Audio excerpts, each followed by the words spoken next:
ভাই আসসালামু আলাইকুম।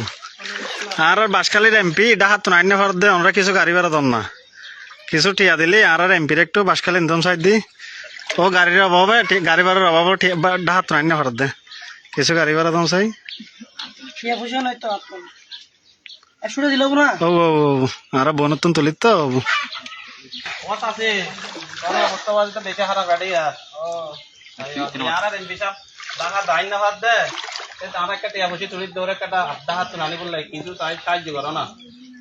কিছু গাড়ি ভাড়া দাও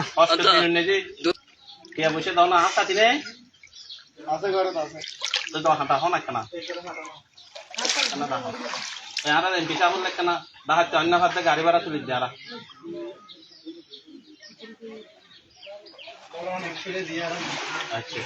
ঠিক আছে ধন্যবাদ। আর এমপি জহির সাহেব আইন নাম্বার দেয় কিছু সহযোগিতা করেন গাড়ি ভাড়া লাই ডাহাত। হ্যাঁ ঠিক আছে আলহামদুলিল্লাহ আলহামদুলিল্লাহ। বেশি অবস্থা খারাপ পুরো বাসকালের একই অবস্থা। এখন আর দিবে ভোট দিয়ে এমপি বানায় জহির সাহেব এখন নাই ডাহা এবার বলে গাড়ি ভাড়া নেই যাই নেবে আর কিছু চল্লিশ দোল লেখা গাড়ি ভাড়া ফাটা উঠলে ওর একটা নাই বললো আর কি আমরা কিছু আর শরীকন গাড়ি ভাড়া নাই। হ্যাঁ ধন্যবাদ।